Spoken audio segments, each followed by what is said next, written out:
94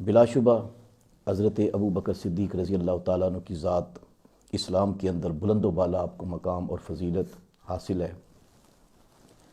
جہاں تک سیدنا صدیق اکبر رضی اللہ تعالیٰ عنہ کا تعلق ہے قرآن پاک کی زبان میں، تو قرآن پاک نے ارشاد فرمایا محمد رسول اللہ والذین معہ۔ حضور کا ذکر کرنے کے بعد حضور کی معیت کا ذکر کیا، اور اس مقام پر بہت سارے مفسرین نے کہا کہ یہ جو معیت معہ ہے، اس سے مراد حضرت ابو بکر صدیق رضی اللہ تعالیٰ عنہ کی ذات پاک ہے، کیونکہ جو معیت، جو سنگت، جو رفاقت حضرت ابو بکر صدیق رضی اللہ تعالیٰ عنہ کو عمر بھر حضور کے ساتھ میسر رہی، وہ صحابہ کرام علیہم الرضوان میں ایک خاص مقام رکھتی ہے، خاص انداز بھی آپ کا ہے، فضیلت بھی اس کی آپ اندازہ لگائے کہ جب قرآن پاک نے ماہو کہا اور اشارہ حضرت ابو بکر صدیق کی معیت کی طرف تھا، تو حضرت ابو بکر صدیق رضی اللہ تعالیٰ عنہ کا مقام، مرتبہ اس آیت کی روشنی کے اندر ہمارے سامنے واضح ہو جاتا ہے۔ سارے صحابہ کبار علیہم الرضوان، ان کو حضور کی معیت حاصل ہے، سنگت حاصل ہے، حضور کو تکتے رہے۔ بلا شبہ دنیا کے اندر بڑے سے بڑا ولی، غوث، قطب، ابدال وہ ریاضت کرتا رہے، وہ کسی صحابی کے برابر، اس کے مرتبہ اور مقام کے برابر وہ نہیں پہنچ سکتا، اس کی رسائی ناممکن ہے۔ یہ سارے صحابہ کی شان ہے۔ قرآن پاک نے صحابہ کبار کا مقام ایک مرتبہ نہیں، کئی مرتبہ بیان کیا، اور اللہ پاک نے صحابہ کرام کے ساتھ وعدہ کیا ہے، جنت کا وعدہ کیا ہے۔ ان کے ساتھ ان کی عزتوں، عظمتوں کا بیان قرآن پاک کا خاص مضمون ہے، اور صحابہ کبار ایک ایسی جماعت ہے کہ جس کو معیار ایمان قرار دیا۔ قرآن پاک نے کہا آمنو کما آمن الناس، ایمان اس طرح لاؤ جس طرح حضور کے صحابہ ایمان لائے ہیں۔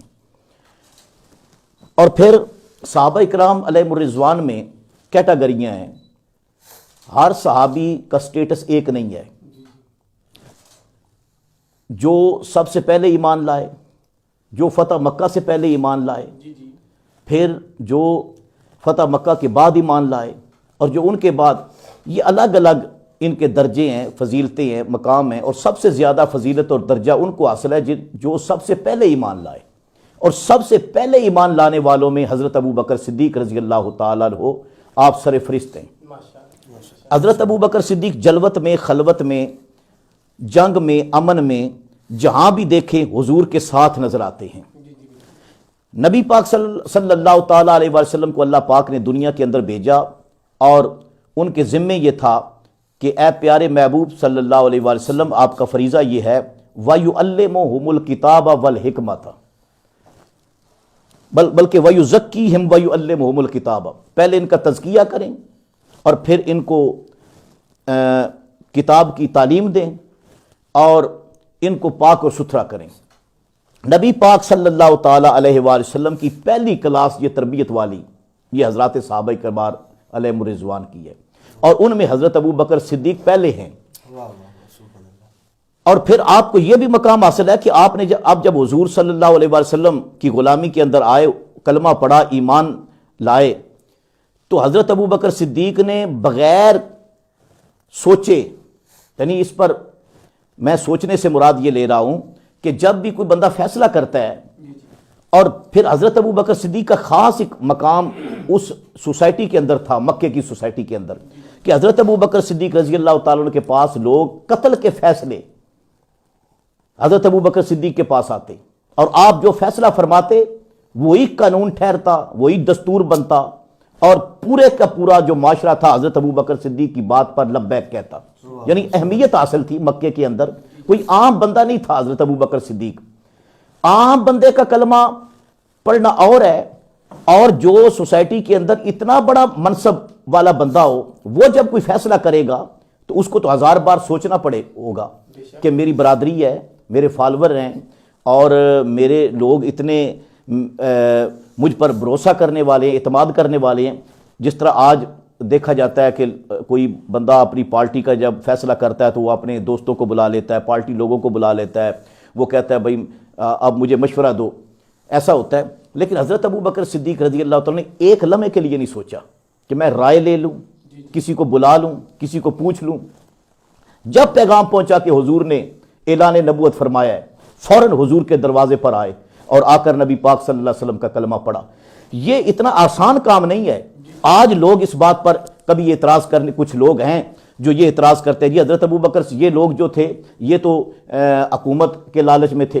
بھائی ابھی تو حکومت تو دور کی بات ہے نا، ابھی تو جماعت ہی نہیں بنی تھی، بھئی ابھی جماعت ہی نہیں بنی تھی، پہلے افراد ہیں۔ اب جب کلمہ پڑھا جا رہا ہے تو اس میں اس کا تو تصور بھی نہیں کیا جا سکتا۔ اس کے بعد تو مصائب ہی مصائب ہیں، اس کے بعد تو لوگوں کے ساتھ جو اپنے ہیں وہ بھی مخالف ہو گئے، جو بیگانے ہیں وہ بھی مخالف ہو گئے، سارے مخالف ہو گئے۔ اور جس معاشرے کے اندر حضرت ابوبکر صدیق کو اتنی پرائرٹی دی جاتی تھی، اتنا ان کا سٹیٹس تھا بلند و بالا، اس معاشرے کے اندر پھر حضرت ابوبکر صدیق ان کے ستم کا نشانہ بنے۔ اور یہ بات بالکل عیاں ہے کہ حضرت ابوبکر صدیق رضی اللہ تعالیٰ کو ہجرت کرنی پڑی۔ آپ نے سب سے پہلے ہجرت کی، اور ایک مرتبہ ایسا ہوا کہ جب آپ مکے سے نکلے ان کے ستم سے تنگ آ کر، تو اس وقت آپ کو واپس بلایا گیا اور کہا گیا کہ آپ، چند بندوں نے کہا کہ آپ اس طرح کریں، اہل قریش کو کہا کہ اتنا بڑا بندہ جو ہے وہ اگر مکہ چھوڑ جائے گا تو اس دور کے اندر کون ہوگا جو لوگوں کی فریادیں سنے گا، اس لیے ان کا ایک مقام ہے، ان کو رہنے دیں۔ اچھا، اس کے بعد حضرت ابوبکر صدیق رضی اللہ تعالیٰ عنہ نے مدینہ شریف کی بھی ہجرت کی۔ جناب صدیق اکبر رضی اللہ تعالیٰ عنہ کا یہ مقام اور مرتبہ ہے کہ سب سے پہلے حضور پر ایمان لائے، اول الایمان، اور پھر پہلے خلیفہ بھی ہیں، پہلے خلیفہ بھی ہیں۔ اور یہ جو خلافت ہے حضرت ابوبکر صدیق رضی اللہ تعالیٰ عنہ، یہ خلفائے راشدین یعنی خلافت راشدہ کی ابتدا ہے، یعنی خلافت راشدہ کے اول بھی حضرت ابوبکر صدیق رضی اللہ تعالیٰ عنہ، اور یہ وہ خلافت راشدہ ہے جس کو نبی پاک صلی اللہ علیہ وسلم نے راشدہ کہا ہے، حضور نے ہدایت یافتہ خلافت کہا ہے۔ حضرت ابوبکر صدیق رضی اللہ تعالیٰ امت کے پہلے خلیفہ ہیں، امت کے پہلے امام ہیں، بلا فصل خلیفہ ہیں۔ اور حضرت ابوبکر صدیق رضی اللہ تعالیٰ امت کی ایک بہت بڑی جماعت وہ اس بات پر متفق ہے، وہ کہتے ہیں کہ حضرت ابوبکر صدیق جو ہے افضلہم بالتحقیق بعد الانبیاء، یہ بھی جمہور کا مذہب ہے۔ تو حضرت ابوبکر صدیق رضی اللہ تعالیٰ عنہ کو کئی جہتوں سے، اور پھر یہ ہے کہ حضور صلی اللہ علیہ وسلم کے ساتھ آپ کا نسبی تعلق بھی ہے، کعب بن مرہ، وہاں پہ جا کر آپ کا جو شجرہ ہے وہ حضور صلی اللہ علیہ وسلم کے خاندان کے ساتھ، قریش کے ساتھ مل جاتا ہے۔ پھر آپ عظمت دیکھیں حضرت ابوبکر صدیق رضی اللہ تعالیٰ عنہ کی۔ ہمارے معاشرے کے اندر جس گھر کے اندر ایک قرآن پاک کا حافظ ہو، لوگ بڑی عزت کی نگاہ سے دیکھتے ہیں۔ کسی گھر کے اندر کوئی عالم دین ہو، وہ بڑا مکرم گھر سمجھا جاتا ہے۔ کسی گھر کا کوئی بہت بڑا نیک آدمی، صوفی ہو، ولی ہو، ہزاروں، میں نے کہا کہ ہزاروں ولی غوث کتب اکٹھے ہو جائیں تو عام صحابی کے برابر نہیں پہنچ سکتے۔ اور ابو بکر صدیق وہ ہیں کہ جن کی 4 پشتیں ان کو مقام صحابیت حاصل ہے۔ یعنی آپ کے والد بھی صحابی، والدہ بھی صحابیہ، خود بھی صحابی، بیٹا بھی صحابی، پوتا بھی صحابی۔ مطلب وہ مقام کہ جس مقام تک ولی نہیں پہنچ سکتا، وہ ایک بار نہیں، حضرت ابو بکر صدیق کے گھر کے اندر وہ آپ کا گھر اس مرتبہ اور مقام کا سنگم ہے۔ یعنی ان فضیلتوں کا ایک ہجوم ہے حضرت ابو بکر صدیق رضی اللہ تعالیٰ عنہ کے گھر کے اندر۔ اور پھر قربانی کب نہیں، جب آپ ایمان لے کر آئے تو اکیلے نہیں آئے، 40,000 دینار اس وقت آپ کے پاس تھے، اور آپ یعنی درہم نہیں تھے، یہ دینار تھے۔ آج بھی دینار کا حساب لگا لیں کتنا اس کا رقم بنتی ہے، 40,000 دینار تھے، اور وہ نقد حضور کے قدموں پر قربان کر دی۔ اور میں کہتا ہوں کہ دینار تو بعد کی بات ہے، آپ کا کلمہ پڑھنا ہی سب سے پہلے جان جو ہے وہ حضور کے قدموں پر رکھنے کے مترادف ہے۔ حضرت سیدنا صدیق اکبر رضی اللہ تعالیٰ کا بچپن گزرتا ہے، حضور کے ساتھ گزرتا ہے، اور پھر اسی طرح معاملات چلتے رہتے ہیں، ستم جو ہے وہ ہوتا رہتا ہے۔ جناب صدیق اکبر رضی اللہ تعالیٰ عنہ، میں ایک اور بات آپ کو ابتدا کے اندر بتا جاؤں کہ حضرت ابو بکر صدیق رضی اللہ تعالیٰ عنہ، میں نے بتایا کہ آپ کا جو خاندان ہے وہ قریش خاندان ہے، اور اس کے بعد آپ جو ہیں فطری مسلمان ہیں، یعنی حضرت ابو بکر صدیق ان لوگوں میں سے ہے کہ جنہوں نے بتوں کی پوجا نہیں کی. کیا بات، سبحان اللہ، سبحان اللہ. یعنی آپ نے بروز اول پیدائش کے بعد بتوں کی کبھی پوجا ہی نہیں کی.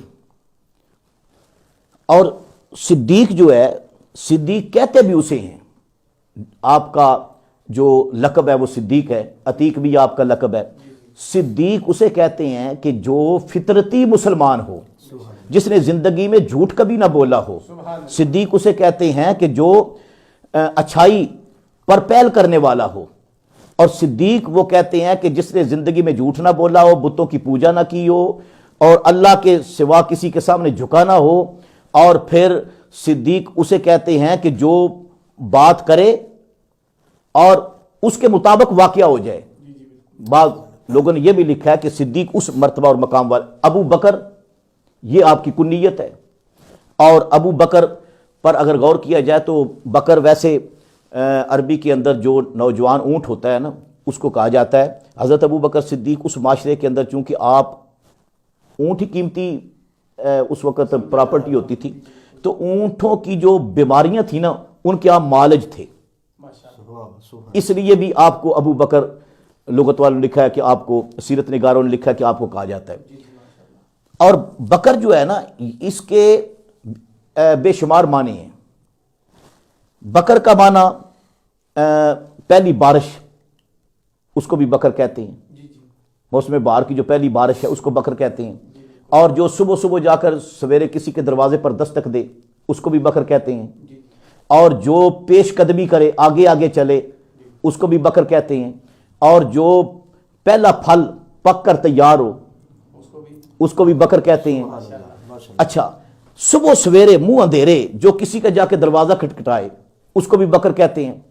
اب آپ اگر اس بات پر، آپ کی اس کنیت پر غور کریں تو کتنی یہاں پر محبتیں آپ کو ملیں گی. کوئی بندہ ہو، وہ کہتے ہیں کہ خدا اگر دل فطرت شناخت دے تجھ کو، کوئی ایسا بندہ ہو کہ جس کو ایسا ذوق میسر ہو کہ وہ اس بات پر، ان جمالیاتی انداز میں آپ کے جو آپ کی کنیت ہے اس کا حسن دیکھے، تو پتہ چلتا ہے کہ اگر پہلا پھل جو تیار ہو اس کو بکر کہا جاتا ہے. تو شجر اسلام کا پہلا پھل جو تیار ہوا وہ حضرت ابو بکر صدیق کی صورت میں تھا.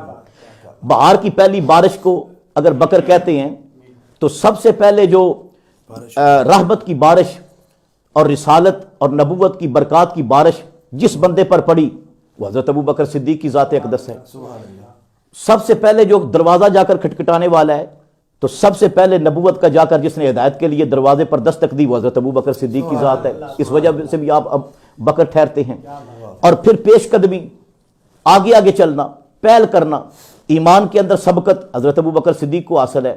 اور آگے پیش قدمی کرنا وہ یہ ہے کہ امت کی نبی پاک صلی اللہ علیہ وسلم کے بعد جو مسلح امامت جس کو میسر آیا، جس کو حضور نے آگے کیا، وہ حضرت ابو بکر صدیق رضی اللہ تعالیٰ کی ذات ہے. اس وجہ سے یہ جو کنیت ہے اس کے اندر بھی بے پناہ معنی ہیں. جو آپ کا لقب ہے اس کے اندر بھی بے پناہ معنی ہیں. اب میں نے عرض کیا صدیق اور عتیق بھی آپ کا لقب ہے. نبی پاک صلی اللہ علیہ وسلم نے فرمایا انت صدیقم و عتیقم من النار. اے ابو بکر تو صدیق بھی ہے اور تو عتیق بھی ہے. عتیق کہتے ہیں جس کو جہنم سے آزادی کا سرٹیفکیٹ مل جائے، اور عتیق اس کو بھی کہتے ہیں جو آزاد ہو اور جس کو اس کا آقا آزاد کر دے. اور حضرت ابو بکر صدیق کو اگر اس انداز میں دیکھا جائے تو حضور صلی اللہ علیہ وسلم آقا ہیں، ابو بکر صدیق غلام ہیں.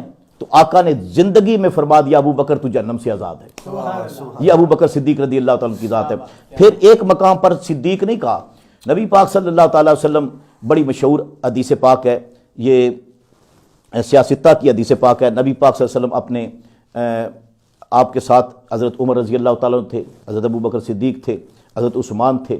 تو آپ اود پہاڑ پر تشریف لے گئے تو کہتے اور اود پہاڑ جو ہے نا وہ حرکت کرنے لگا. جب اس نے حرکت کی تو نبی پاک صلی اللہ علیہ وسلم نے فرمایا اے اود فَإِنَّمَا عَلَيْكَ نَبِيٌّ وَصِدِّيقٌ وَشَهِيدَانِ. اے اود رک جا، تجھ پر ایک اللہ کا نبی ہے اور آج ایک صدیق ہے اور دو شہید ہیں. اور صدیق حضرت ابو بکر صدیق ہیں، اور شہید جو ہیں حضرت عمر فاروق رضی اللہ تعالیٰ عنہ اور حضرت عثمان غنی رضی اللہ تعالیٰ عنہ. یعنی نبی پاک صلی اللہ تعالیٰ علیہ وسلم نے ایک بار نہیں، بار بار حضرت ابو بکر صدیق کو، حضرت ابو بکر کو صدیق کا لقب عطا کیا ہے. اور یہ بات مولا کائنات حضرت علی شیر خدا، حیدر کرار غیر فرار، اسد اللہ الغالب علی کل غالب، بظہر العجائب والغرائب، امیر المومنین، قاتل المشرکین اور یسوب المومنین، مولا کائنات آپ نے ایک بار نہیں کئی بار ممبر پر، یہ سوائے مورکہ کے اندر بھی ہے اور دیگر کتابوں کے اندر بھی ہے، الریاض النظرہ کے اندر ہے، کہ حضرت مولا کائنات حضرت شیر خدا رضی اللہ تعالیٰ عنہ وعلیہ السلام آپ نے کئی مرتبہ ممبر پر یہ اعلان فرمایا ابو بکر کو جو یہ صدیق کا تمغہ ملا ہے نا، یہ جو صدیق کی ڈگری ابو بکر کو ملی ہے، اس کا فیصلہ فرش پر نہیں ہوا، اس کا فیصلہ عرش پر ہوا ہے. اور صدیق کا تمغہ جو ہے یہ جبرائیل لے کر آئے ہیں. جس طرح قرآن کے احکام حضرت جبریل لے کر آتے تھے، اسی طرح صدیق کا جو انعام ہے یہ بھی حضرت جبریل عرش سے لے کر آئے ہیں. یعنی فرش پر بھی آپ کو صدیق کہا جاتا ہے، عرش پر بھی آپ کو صدیق کہا جاتا ہے. حضرت ابو بکر صدیق رضی اللہ تعالیٰ عنہ، آپ صدق و صفا کے اندر بے پناہ آپ کو فضیلتیں حاصل ہیں، آپ کو مقام حاصل ہے. وہ میرے حضور خضر ملت فرمایا کرتے تھے بڑا ہی مرتبہ اونچا ملا صدیق اکبر کو، یاد کرتا قرآن میں خدا صدیق اکبر کو، رکھا ہے قبر میں بھی ساتھ اپنے شاہ عالم نے، کرے پھر کون آقا سے جدا صدیق اکبر کو. اور ان بڑے ذوق تھا اللہ پاک ان کی قبر پر رحمت نازل فرمائے. پیر سید خضر حسین چشتی رحمۃ اللہ تعالیٰ علیہ ہمارے منڈی بہاؤالدین کے عظیم سکالر بھی تھے، بلکہ پورے پاکستان کے اندر ان کا ایک نام تھا. تو ان کی جب یاد آتی ہے تو ان کی ساری اچھی باتیں جو ہیں وہ ذہن کے اندر گردش کرنے لگتی ہیں. تو حضرت ابو بکر صدیق رضی اللہ عنہ کے ساتھ، اہل بیت کے ساتھ تو ان کا عشق جو ہے وہ دنیا کے اندر زباں زد عام ہے، لیکن صحابہ کرام کے ساتھ جو ان کی محبت تھی وہ بھی کم نہیں تھی. ایک مومن اور ایک اہل سنت جو ہے اس کا یہی انداز ہونا چاہیے. اور میں نے جس طرح کہا کہ فرماتے ہیں کہ بڑا ہی مرتبہ اونچا ملا صدیق اکبر کو، ہے یاد کرتا قرآن میں خدا صدیق اکبر کو، ہے رکھا قبر میں بھی ساتھ اپنے شاہ عالم نے، کرے پھر کون آقا سے جدا صدیق اکبر کو.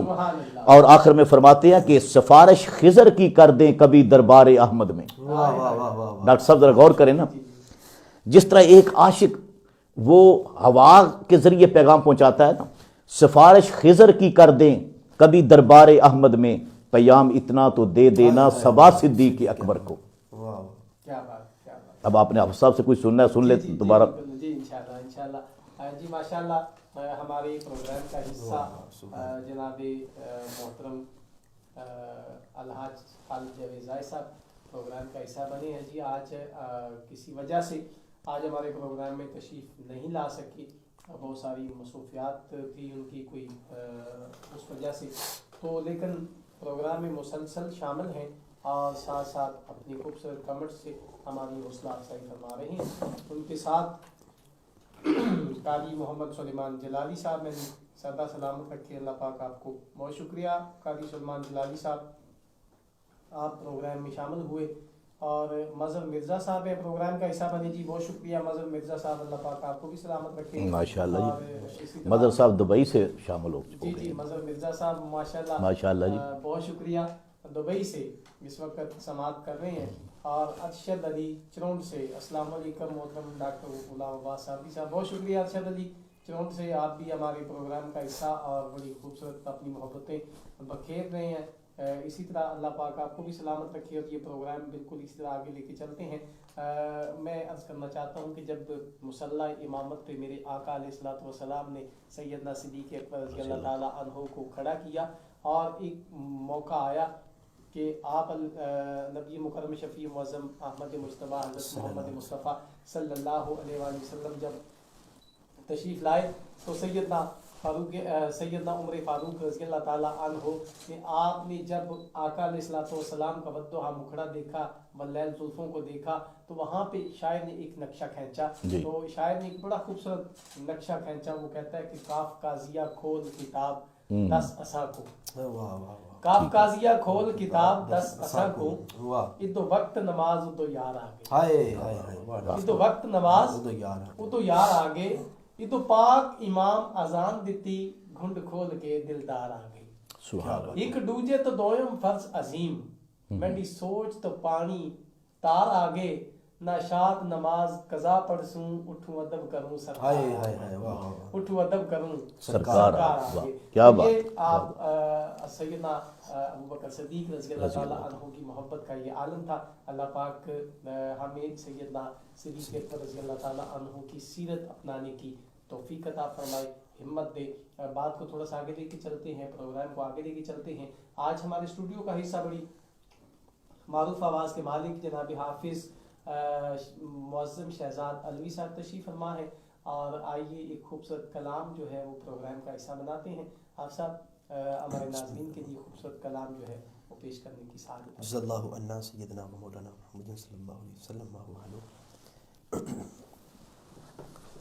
صلو علیہ وآلہ، صلو علیہ وآلہ،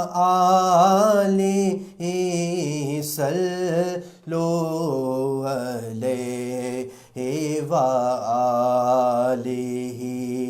صلو علیہ وآلہ، صلو علیہ وآلہ۔ میں تھا کیا مجھے کیا بنا دیا، میں تھا کیا مجھے کیا بنا دیا، مجھے عشق احمد عطا کیا، میں تھا کیا مجھے کیا بنا دیا، مجھے عشق احمد عطا کیا، مجھے عشق احمد عطا کیا، ہو بھلا حضور کی آل کا، ہو بھلا حضور کی آل کا، صلو علیہ وآلہ، صلو علیہ وآلہ، صلو علیہ وآلہ۔ سبحان اللہ۔ اور جو علی کی عصر قضا ہوئی تو وہ وقت پر ہی ادا ہوئی، جو علی کی عصر قضا ہوئی تو وہ وقت پر ہی ادا ہوئی، تو وہ وقت پر ہی ادا ہوئی، چھپے آفتاب کو موڑ دے، چھپے آفتاب کو موڑ دے، انہیں اختیار دیا گیا، صلو علیہ وآلہ، صلو علیہ وآلہ۔ سبحان اللہ، سبحان اللہ۔ اور وہ جو چاہے چاند کو توڑ دے، انہیں اختیار دیا گیا، انہیں اختیار دیا گیا، وہ پھر اس کے ٹکڑوں کو جوڑ دے، وہ پھر اس کے ٹکڑوں کو جوڑ دے انہیں اختیار دیا گیا صلو علیہ وآلہ صلو علیہ وآلہ صلو علیہ وآلہ صلو علیہ وآلہ۔ سبحان اللہ سبحان اللہ۔ ایک فرشتہ اللہ کے نبی کی بارگاہ میں حاضر ہوتا ہے، عرض کرتا ہے یا رسول اللہ صلی اللہ علیہ وسلم، یا حبیب اللہ، میرے رب نے مجھے اتنی طاقت عطا کی ہے، جتنے آسمان کے ستارے ہیں ان کی گنتی میں کر سکتا ہوں، جتنے سمندر میں پانی کے قطرے ہیں یا رسول اللہ انہیں میں گن سکتا ہوں، جتنی روئے زمین پہ درخت ہیں ان کی گنتی میں کر سکتا ہوں، جتنے مٹی کے ذرات ہیں ان کی گنتی میں کر سکتا ہوں۔ آقا یہ گن سکتا ہوں، وہ گن سکتا ہوں۔ میری کریم آقا مسکراتے ہیں اور فرماتے ہیں کہ اے فرشتے، کوئی ایسی چیز ہے جو تیری گننے والی طاقت سے باہر ہو؟ فرشتہ عرض کرتا ہے کہ یا رسول اللہ صلی اللہ علیہ وسلم، یا حبیب اللہ، جب آپ کا کوئی امتی آپ پر ایک مرتبہ محبت کے ساتھ درود پڑھتا ہے، اللہ کی طرف سے جو رحمتوں کا نزول ہوتا ہے اس کی گنتی میں نہیں کر سکتا، اس کی گنتی میں نہیں کر سکتا۔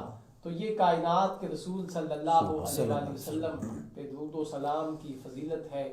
آئیے بات کو پھر وہیں لے چلتے ہیں جہاں پہ بات رکی تھی۔ سیدنا صدیق اکبر رضی اللہ تعالیٰ عنہ کی فضیلت کے حوالے سے بہت خوبصورت اور جامع گفتگو ہو رہی تھی، اور بہت ہی خوبصورت انداز کے ساتھ ممتاز مذہبی اسکالر نامور عالم دین علامہ ظفر اقبال فاروقی صاحب اپنی خوبصورت کلمات ہمارے گوش گزار فرما رہے ہیں۔ جی ظفر اقبال فاروقی صاحب دوبارہ بات کو وہیں سے جوڑتے ہیں سیدنا صدیق اکبر رضی اللہ تعالیٰ عنہ کی شان کے حوالے سے۔ بہت شکریہ ڈاکٹر صاحب۔ میں نے جو ابتدائی گفتگو کی ہے تو میں نے جس ایک آیت کریمہ اس کے الفاظ سے ابتدا کی والذین معہ، تو گفتگو اگر ایک آیت پر کی جائے بے پناہ اس کے اندر نکات ہیں۔ حضرت ابوبکر صدیق رضی اللہ تعالیٰ عنہ کا تذکرہ ایک بار نہیں کئی بار آیا ہے۔ آپ کی میت کا ذکر ہے، آپ کی تصدیق کا ذکر ہے، آپ کے مال کا ذکر ہے، آپ کی ہجرت کا ذکر ہے، آپ کی قربانیوں کا تذکرہ قرآن پاک کے اندر، اور آپ کے ایمان کا۔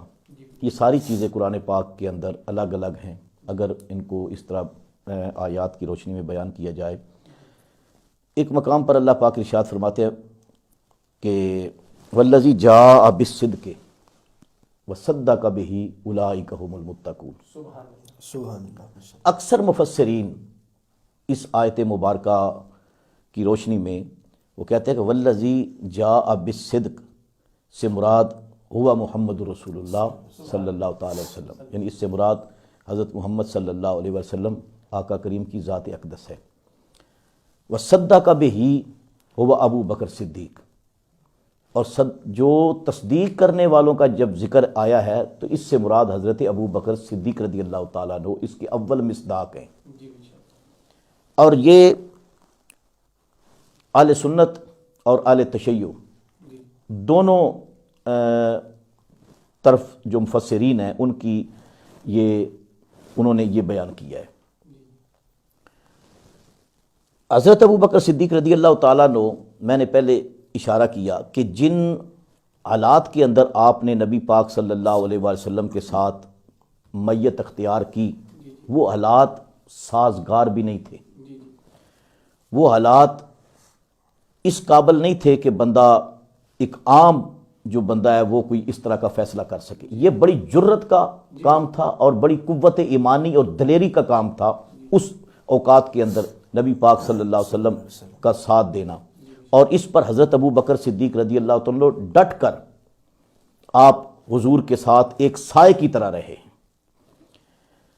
جناب صدیق اکبر رضی اللہ تعالیٰ عنہ یہ مکہ کے اندر، پھر مکے کے اندر آپ دیکھیں کہ اس وقت حالت یہ تھی کہ حضرت خدیجہ الکبریٰ رضی اللہ تعالیٰ عنہا ان کا جب جنازہ اٹھا تو مکے کے اوباش کہنے لگے کہ ہم اے محمد ان کو دفن نہیں ہونے دیں گے، یہاں پر مکے کے اندر دفن نہیں ہونے دیں گے.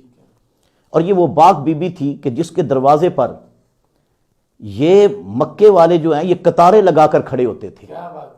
ملکۃ العرب ہیں، ان کے احسان کا بدلہ نہیں اٹھا سکتے تھے. ہر بندہ ان کے احسانوں کے نیچے دبا ہوا تھا. اتنی عظیم المرتبت اسلام کی خاتون ہیں. لیکن اس کے باوجود میں جو بات اشارتاً کرنا چاہتا ہوں کہ جب ان کے جبر کا، جب ان کی وحشت اندازی کا یہ عالم تھا کہ ایک بندہ جب فوت ہو جاتا ہے اس کے ساتھ وہ یہ سلوک کر رہے تھے، تو زندوں کے ساتھ ان کا درندگی کا عالم کیا ہوگا. اور اس وقت حضرت ابو بکر صدیق رضی اللہ تعالیٰ عنہ جو ہیں ان لمحات کے اندر حضور کے ساتھ ہیں. سبحان اللہ. جناب صدیق اکبر رضی اللہ تعالیٰ پھر ہجرت کا موقع آتا ہے. جب ہجرت ہوئی تو ہجرت کے اندر حضرت ابو بکر صدیق رضی اللہ تعالیٰ حضور کے ساتھ آپ نے ہجرت فرمائی. یہاں پر مکے کے اندر رہنے کے بعد جب ہجرت فرما رہے ہیں، اور یہ ہجرت کوئی ایسا واقعہ نہیں کہ ایک بس آپ کہہ لیں کہ حادثہ تھا، نہیں، اللہ کی طرف سے حکم آیا کہ آپ ہجرت فرما جائیں.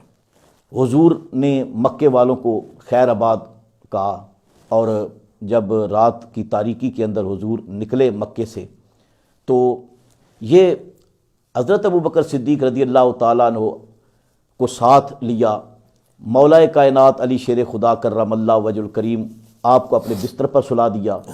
اور یہ جو دو شخصیتیں ہیں حضرت مولا کائنات اور جناب ابو بکر صدیق رضی اللہ تعالیٰ عنہ، ہجرت کی رات دونوں کو جو عظمتیں ملی ہیں یہ قابل رشک ہے، ان کا جواب ہی نہیں ہے.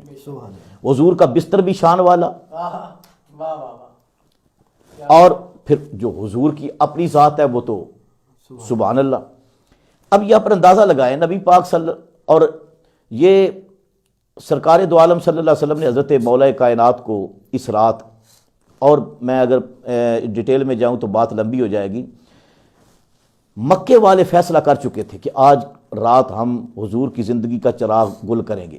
نعوذ باللہ، تلواریں لے کر انہوں نے محاصرہ کیا ہوا تھا. خطرناک حالات تھے. اللہ پاک کی طرف سے حکم آیا، محبوب اب آپ ہجرت فرما جائیں، نکلیں. تو حضرت مولا کائنات مولا علی شیر خدا کو حضور نے اپنے بستر پر لٹایا، اور یہ کہہ کر کہ میرے پاس جو اہل مکہ کی امانتیں ہیں، سونا چاندی روپیہ نقدی دیگر امانتیں جو ہے، یہ ان لوگوں کی امانتیں، ان کو واپس کرنا صبح اور مدینے پہنچانا. حضرت مولا کائنات کی عظمت پر صدقے جاؤں، آپ کو اتنا یقین تھا کہ یہ سننے کے بعد مولا کائنات حضور کے بستر پر لیٹ گئے. جو چادر لے کر حضور لیٹے ہوئے تھے حضور نے وہ چادر بھی دی، یہ چادر بھی لیٹ پورا مکمل بستر دیا نا، اور اس بستر پر مولا کائنات لیٹ گئے. صبح تک حضور نکلے سورہ یاسین کی تلاوت کرتے ہوئے. روایت کے اندر ہے آپ نے مٹی اٹھائی پھینکی، ان کے پاس سے گزرے، وہ دیکھ ہی نہیں پائے حضور کو. صبح ہو گئی، آ گئے کفار، انہوں نے مولا علی کو جگایا، دیکھا کہ یہ تو نبی نہیں ہے، یہ تو مولا علی ہیں. پھر یہاں پر اگر میں یہ کہہ دوں کہ مولا علی کے لیٹنے کا انداز بھی ایسا تھا جیسے رسول اللہ لیٹتے ہیں. مکے والے خود کہتے ہیں ہم رات کو دیکھتے رہے تو ہم صبح تک فیصلہ نہیں کر سکے تھے کہ یہ نبی لیٹا ہے یا علی لیٹا ہے. سبحان اللہ. یعنی ان کے اب اندازہ لگائے ان کے انداز کا. مولا علی ایک شعر میں عرض کرنا چاہتا ہوں، جب یہ منظر جی جی بسم اللہ، اہل مکہ نے جو وہاں پہ جو آگے بیان کیا تو شاید نہیں اس کو اپنے الفاظ میں یوں کہتے ہیں کہ کپڑے وہی چادر وہی انداز وہی ہے. واہ کیا بات ہے. کپڑے وہی چادر وہی انداز وہی ہے، چلتا ہے تو لگتا ہے اللہ کا نبی ہے، اور انگشت بدنداں ہیں سب مکہ کے کافر، ارے سویا تو محمد تھا یہ جاگا کے ولی ہے. یہ جاگا کے ولی ہے. واہ واہ واہ، زبردست. بالکل بالکل اسی طرح. اچھا، مولا کائنات امانتیں آپ کے پاس تھی. اور اس پر بڑے بلکہ شاہ عبداللہ محدث دہلوی رحمۃ اللہ علیہ لکھتے ہیں کہ اسلام کے اندر سب سے پہلی جو قربانی ہے نا وہ مولا کائنات کی ہے. یعنی شہادت اگرچہ مولا کائنات کی بعد میں ہوئی ہے، لیکن وہ کہتے ہیں کہ اس دن اس رات مولا علی کا بستر پر لیٹ جانا اپنی جان قربان کرنے کے مترادف ہے. یعنی اس دن آپ نے جان ایک مرتبہ قربان کر دی تھی، پیش کر دی تھی. پیش کرنا ہوتا ہے نا، قبول کرنا تو یہ تو باری میں ہوتا ہے. تو مولا کائنات نے اس دن جان پیش کر دی. بستر رسول حضرت مولا کائنات مولا علی شیر خدا کو حضور، اور حضور کا بستر عام نہیں ہے، اس پر نجس بندہ بیٹھ بھی نہیں سکتا. یعنی اس پر ناپاک بندہ، اس بستر پر جبریل قرآن کی آیات لے کر نازل ہوتے ہیں، یہ عام بستر نہیں ہے. اس بستر پر اگر ازواج مطہرات آئی تو وہ بھی پاک، اگر مولا کائنات آئے تو وہ بھی پاک. اور ایک مرتبہ ابو سفیان، ابھی انہوں نے کلمہ نہیں پڑھا تھا، تو ان کی بیٹی جو نبی پاک صلی اللہ علیہ وسلم کے عقد میں ام المومنین حضرت ام حبیبہ سلام اللہ علیہ و رضی اللہ تعالیٰ عنہ، آپ گھر کے اندر موجود ہیں. تو ابو سفیان آئے، کلمہ بھی انہوں نے نہیں پڑھا تھا، بعد میں مسلمان ہو گئے، کلمہ پڑھ لیا. تو حضور کا بستر لگا ہوا تھا. تو وہ جب بستر پر بیٹھنے لگے نا، تو بیٹی نے ام حبیبہ جو حضور کی زوجہ ام المومنین ہے اور ابو سفیان کی بیٹی تھی، انہوں نے نیچے سے بستر اٹھا لیا. تو باپ حیرت سے دیکھنے لگا. ابو سفیان نے کہا کہ میں سردار ہوں اور تو میری بیٹی ہے، یہ کیا کیا؟ انہوں نے کہا بیٹی کا معاملہ بعد میں ہے، نبی پہلے ہے، یہ بستر رسول اللہ کا بستر ہے. اور ابھی آپ نے کلمہ نہیں پڑھا، اور جو مشرک ہوتا ہے، جو کافر ہوتا ہے، وہ ناپاک ہوتا ہے. ابھی آپ اس قابل نہیں کہ اس بستر پر بیٹھ جاؤ، یہ رسول اللہ کا بستر ہے، یہ نبی کا بستر ہے. تو بالکل اب نبی پاک صلی اللہ علیہ وسلم نے امانتیں مولا علی کو دی. اب آپ اس انداز سے دیکھیں تو یہ جو لوگوں کی امانتیں تھیں وہ تو علی کے سپرد ہیں، اور اللہ نے اس رات جو اپنی امانت ہے وہ ابو بکر کے سپرد کیا. اور میں نے پہلے کہا، اور اس پر شیعہ سنی تفسیریں، بلکہ اہل بیت کے 11ویں امام حضرت امام حسن عسکری علیہ السلام، آپ کے نام سے جو تفسیر ہے تفسیر حسن عسکری، اس کے اندر موجود ہے کہ اللہ پاک نے نبی پاک صلی اللہ علیہ وسلم کو وحی کے ذریعے یہ پیغام پہنچایا کہ بستر مولا علی کو دے اور خود ابو بکر صدیق کے ساتھ جائیں. ابو بکر صدیق رضی اللہ تعالیٰ کے دروازے پر رسول اللہ صلی اللہ تعالیٰ علیہ وسلم تشریف لائے. پہلے بتا دیا تھا 3 مہینے پہلے کہ اللہ تعالیٰ کی طرف سے مجھے حکم آنے والا ہے اور تیار رہنا. حضرت ابو بکر صدیق رضی اللہ تعالیٰ ایک روایت کے اندر ہے کہ آپ نے 2 اونٹنیاں تیار کی ہوئی تھیں عزت کے لیے. تو جب حضور صلی اللہ علیہ وسلم رات کے وقت پہنچے اور دروازہ کھٹکھٹایا، عشق صدیق ذرا دیکھیں، تو ایک روایت کے اندر میں نے پڑھا ہے کہ جب رسول اللہ دروازے پر پہنچے، آپ نے جو ہی دستک دینے کے لیے ہاتھ بڑھایا نا تو دروازہ کھل گیا. دروازہ کھلا تو سامنے ابو بکر ہیں. حضور نے فرمایا ابو بکر سویا نہیں؟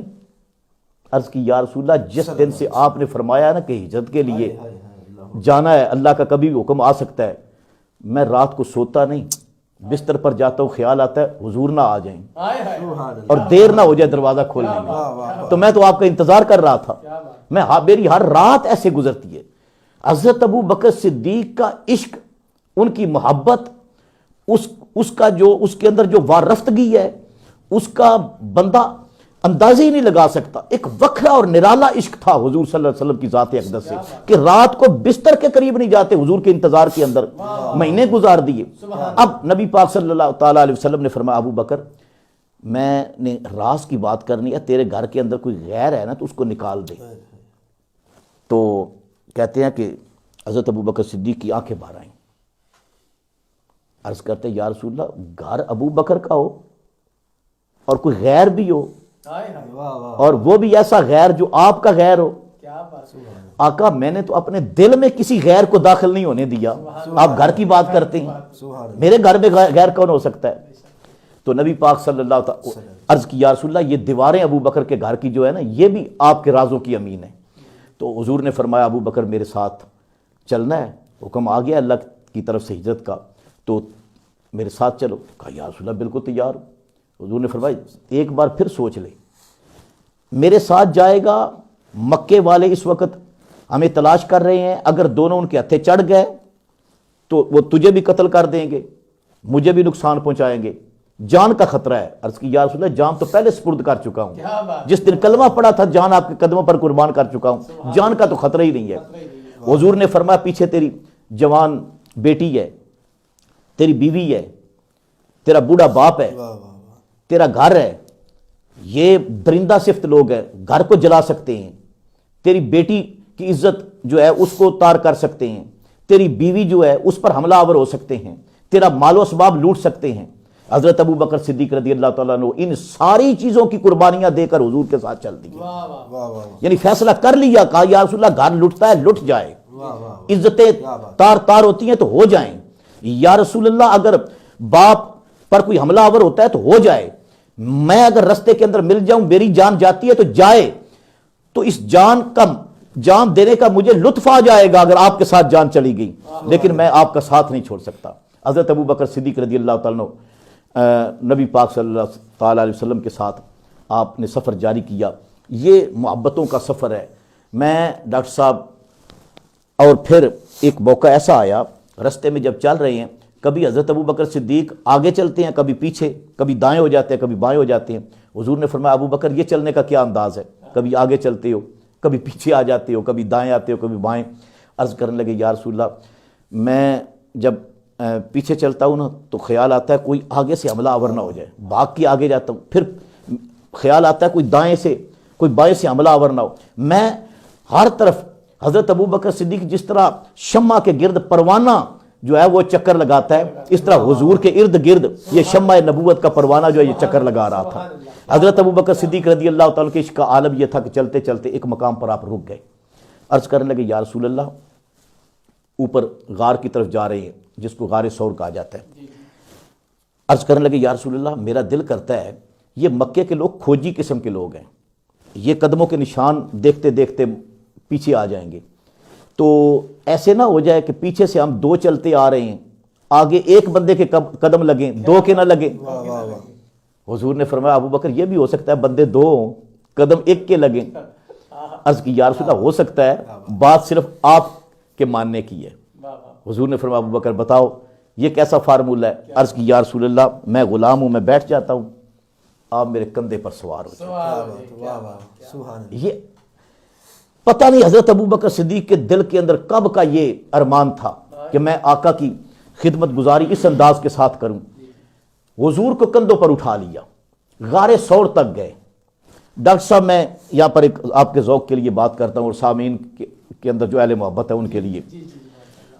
دو سفر ہیں تاریخ کے اندر اور راتوں کے سفر ہیں, یعنی دو راتیں ہیں اور دو ہی باتیں ہیں, دو ہی ذاتیں ہیں, دو ہی ملاقاتیں ہیں. ایک ہجرت کی رات ہے, ایک معراج کی رات ہے,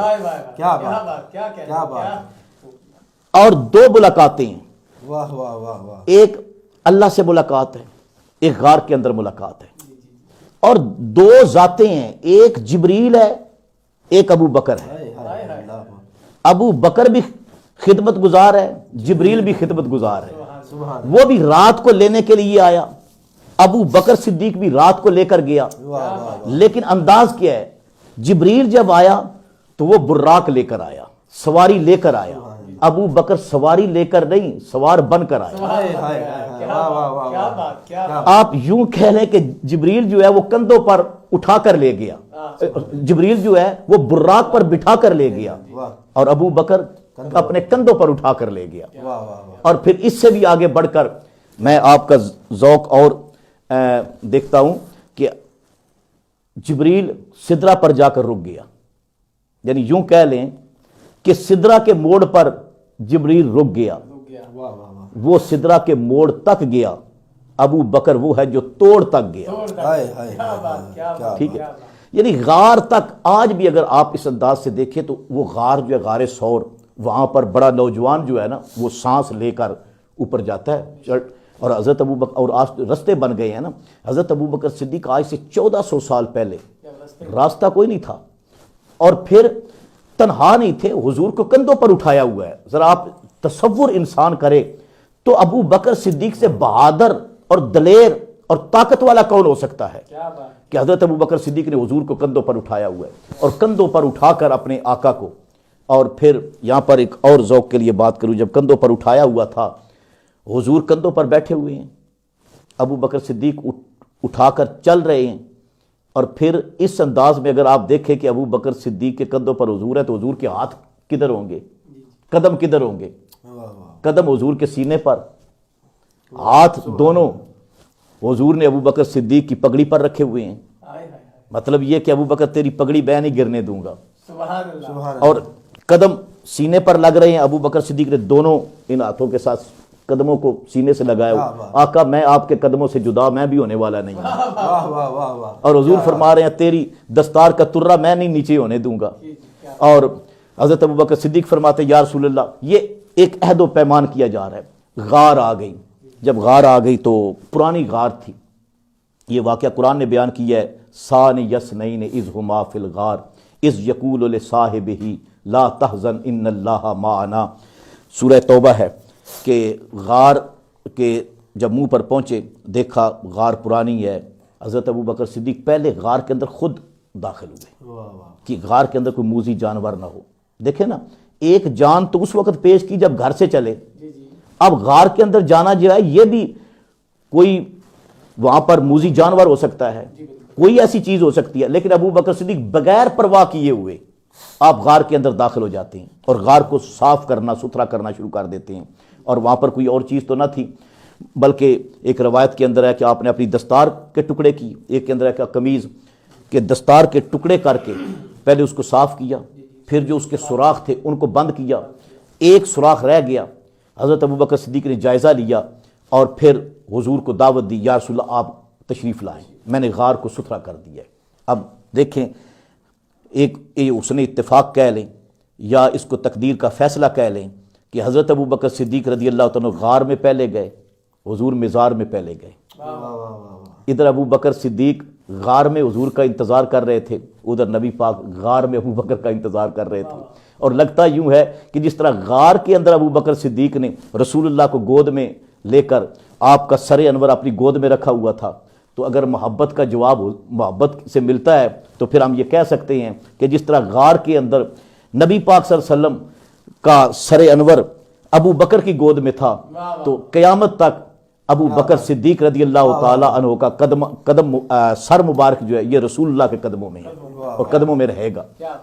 تو ماشاءاللہ جی، اللہ پاک آپ کو سلامت رکھے، اور بالکل وقت کا دامن جو ہے وہ بالکل قلیل ہے، ورنہ بات تو ماشاءاللہ بہت ہی احسن اور خوبصورت انداز میں ہو رہی تھی، اور ممتاز مذہبی اسکالر نامور عالم دین جناب علامہ ظفر اقبال فاروقی صاحب بہت ہی خوبصورت اور احسن انداز میں شان سیدنا صدیق اکبر رضی اللہ تعالیٰ عنہ بیان کرنے کی جسارت کر رہے تھے۔ ناظرین و سامعین، جب غار کا وہ منظر سامنے آتا ہے تو وہاں پہ جب میرے آقا علیہ الصلوۃ والسلام کا سر مبارک جو ہے وہ آقا صدیق کے صدیق کی گود میں ہے، اور وہاں پہ سلطان عارفین کا قلم اٹھتا ہے، اور آپ بڑا خوبصورت جملہ ارشاد فرماتے ہیں کہ اے تن میرا چشمہ ہووے میں مرشد بے چاہوں، نو نو دے مڈ لکھ لکھ چشمہ ایک کھولا ایک کچا ہوں، اتنا ڈٹھیاں مینوں صبر نہ آوے تے میں ہور کدے ول پجا ہوں، مرشد دا دیدار ہے باہو مینوں لکھ کروڑا حجا ہوں۔ ایک اردو کا شاعر ہے نا، وہ کہتا ہے نا یہ جس طرح حضرت ابوبکر صدیق رضی اللہ تعالیٰ عنہ کا سر انور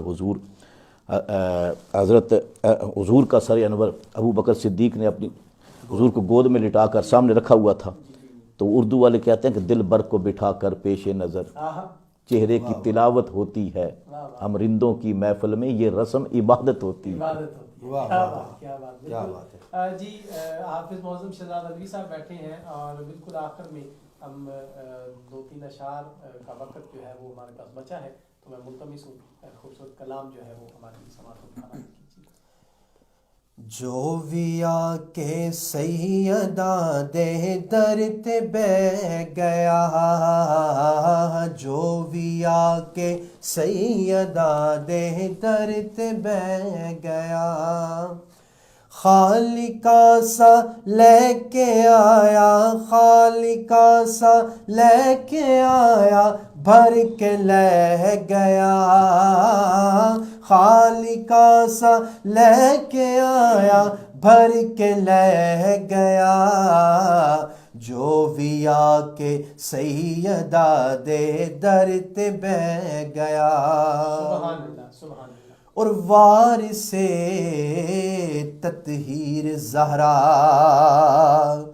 جان سرور دی، جان سرور دی، والدہ حسنین دی تے شان حیدر دی، شان حیدر دی، اور او نہیں ڈگدا کدی بھی کسے مقام تے، او نہیں ڈگدا کدی بھی کسے مقام تے، جیڑا اے دے لالا دے قدماں چ ڈہ گیا، جیڑا اے دے لالا دے قدماں چ ڈہ گیا، جیڑا اے دے لالا دے قدماں چ ڈہ گیا، سبحان اللہ سبحان اللہ۔ اور سیدہ جسنوں دعا دیوے او خاص ہے، دعا دیوے او خاص ہے، فاطمہ جسنوں دعا دیوے او خاص ہے، دعا دیوے او خاص ہے، دنیا اس نو آخ دیے غازی عباس ہے، غازی عباس ہے، اور کٹ گئے بازو علم نہیں پھر بھی چھڈیا، کٹ گئے بازو علم نہیں پھر بھی چھڈیا، انج وفا ہندی جگ نو غازی کہہ گیا، انج وفا ہندی جگ نو غازی کہہ گیا، جو بھی آ کے سیدہ دے در تے بہ گیا، خالقہ سا لے کے آیا، خالقہ سا لے کے آیا، بھر کے لے گیا، خالقہ سا لے کے آیا، بھر کے لے گیا، جو بھی آ کے سیدہ دے در تے بہ گیا، سبحان اللہ سبحان اللہ سبحان اللہ، ماشاء اللہ۔ جناب قاری محمد رفیق قادری صاحب پروگرام کا حصہ بنے ہیں، جناب بہت شکریہ، اور وقاص رضوی صاحب پروگرام میں شامل ہوئے، جناب بہت شکریہ، اللہ پاک آپ کو سلامت رکھے، اور خوبصورت پروگرام میں آپ شامل رہے ہیں۔ قاری محمد رفیق قادری صاحب کہتے ہیں جی ماشاءاللہ ماشاءاللہ، استاد محترم علامہ ظفر اقبال فاروقی صاحب کی خوبصورت گفتگو ماشاءاللہ، اور مظہر مرزا صاحب ہے ایک مرتبہ پھر پروگرام میں شامل ہوئے، جناب ماشاءاللہ یہ خوبصورت کمنٹس بہت شکریہ کی سعادت حاصل کی ہے آپ نے، اور پروگرام میں شامل ہوئے۔ جی بالکل، پروگرام اختتام کی طرف ہے، اور ایک ہی جملہ عرض کرنا چاہتا ہوں کہ چار یار نبی دے عاشق، نہ کوئی دس سے چارہ ورگا، نہ اس دھرتی پیدا کیتا کوئی نہ جان نثارہ ورگا، نہ کو ہویا نہ کوئی ہوسی، واہ واہ واہ، نہ کوئی ہویا نہ کوئی ہوسی، نہ جان نثارہ ورگا، اعظم شان صدیق کی دساں اکو یار ہزارہ ورگا، واہ واہ واہ، اعظم شان صدیق کی دساں اکو یار ہزارہ ورگا۔ ڈاکٹر صاحب آپ بڑی ماشاءاللہ زبردست پروگرام، تو میں اپنے سننے والوں کو یہ پیغام دینا چاہتا ہوں کہ حضرت ابوبکر صدیق رضی اللہ تعالیٰ عنہ کے بارے میں یہ جو میں نے کلمات کہیں یہ تو تمہیدی ہیں، آپ کی پوری زندگی مبارک آپ کی خلافت ہے، تو بڑا وہ یعنی دلچسپ بھی ہے، اور وہ لوگوں کے لیے بڑا حساس بھی ہے، آپ کی خلافت بلا فصل جو ہے، انشاءاللہ پھر موقع ملا آپ کی خلافت بلا فصل جو ہے اس کے بارے میں، اور پھر بالخصوص حضرت ابوبکر صدیق رضی اللہ تعالیٰ عنہ آپ کے وصال اور پھر آپ کی جتنی قربانیاں ہیں، پھر آپ کا جو جہاد ہے حضور کے بعد، جس انداز کے ساتھ سلطنت حضرت ابو بکر صدیق نے سنبھالی اور اس کو چلایا، اور زمانے نے اس سنہری دور کو دیکھا، اگرچہ وہ انتہائی مختصر ہے لیکن وہ خلافت راشدہ جو ہے نا، خلافت راشدہ ہمارے بعض لوگ کہتے ہیں 4 خلفاء، بلکہ خلافت راشدہ 5 ہیں۔ حضرت ابو بکر صدیق رضی اللہ تعالیٰ عنہ خلیفہ راشد ہیں، دوسرے خلیفہ راشد حضرت عمر فاروق ہیں، تیسرے حضرت عثمان ہیں، چوتھے مولا علی ہیں، اور 5ویں امام حسن مجتبیٰ علیہ السلام ہیں۔ یہ یہاں تک خلافت راشدہ مکمل ہوتی ہے۔ تو یہ ساری چیزیں جو ہے نا، یہ بڑا وقت مانگتی ہیں۔ آج تو چونکہ محبت کی باتیں تھیں تو میں نے وہ یہ ہجرت اور ہاں وہ سارے یار حضور دے سونے نے، یار غار دیاں کیا باتاں نے، پروانے کو شمع بلبل کو پھول، بس صدیق کے لیے ہے اللہ اور اس کا رسول بس۔ اور جی ناظرین، اپنے ہمارے علامہ ظفر اقبال فاروقی صاحب 94 نیوز کے حوالے سے کوئی پیغام دینا چاہیں؟ جی پیغام یہ ہے کہ اس موقع پر میں اپنے سننے والوں کی خدمت میں یہ عرض کروں گا کہ یہ فتنوں کا دور ہے۔ 2 فتنے جو ہیں نا اس دور کے اندر، ایک جو ناسبی لوگ ہیں، ناسبی ہیں جو اہل بیت کو اذیت پہنچاتے ہیں اور اہل بیت کی مخالفت کرتے ہیں۔ کبھی وہ سیدہ کائنات پر، ان کی طہارت پر ان کا اعتراض ہوتا ہے، کبھی وہ ہدف بناتے ہیں جناب مولا کائنات مولا علی شیر خدا کو، اور ایک ظالم وہ ہیں جو صحابہ کبار علیہم الرضوان ان کی عظمتوں کا انکار کرتے ہیں۔ تو اس دور کے اندر ہمیں چاہیے کہ بڑی ترقی ہوئی ہے، کتابیں جو ہیں، پھر ہمارے سامنے میڈیا ہے، ہمارے سامنے تفاسیر ہیں، تو لوگوں کے اندر یہ شعور کافی حد تک بیدار ہے۔ یہ 2 جو فتنے ہیں ان سے بچ کر رہنا جو ہے، یہ اپنے ایمان کی سلامتی کے لیے بہت زیادہ ضروری ہے۔ ٹھیک ہے، بالخصوص فتنے جس طرح میں نے کہا بے شمار ہیں، بالخصوص یہ 2 جو فتنے ہیں، صحابہ کرام کی گستاخی بھی نہ ہو، اہل بیت کی بے ادبی بھی نہ ہو، نہ بندہ ناسبی بنے، نہ بندہ خارجی بنے، اور نہ رافضی بنے۔ ٹھیک ہے، آج کل جو سب سے بڑی بیماری پھیلی ہے نا، وہ جس مسلک کو ہم ریپریزنٹ کرتے ہیں نا، اس مسلک کے اندر ناسبیت آئی ہے۔ تو لہٰذا ان لوگوں سے بھی بچ کر رہیں، اور جو صحابہ کرام کے خلاف بولتے ہیں ان سے بھی بچ کر رہیں، اپنا دامن بچائیں۔ اس دور کے اندر ایمان بچا کر جانا یہ ہم سب کے لیے ضروری بھی ہے، اور یہ بڑا جو ہے مشکل بھی ہے۔ اللہ پاک ہمیں اسلام پر استقامت عطا فرمائے، صحابہ کی محبت، اہل بیت کی محبت عطا فرمائے، اور صحیح صراط مستقیم کی معرفت عطا فرمائے۔ جی ماشاءاللہ ماشاءاللہ۔ جی آپ صاحب کو پیغام دینا چاہیں؟ پیغام 94 جو ہے نا، ان کی خوش بختی سب سے بڑا یہ چیز ہے کہ سالانہ پورا سال ہر سوموار کو عقل اجپال کی یہ محفل سجاتے ہیں۔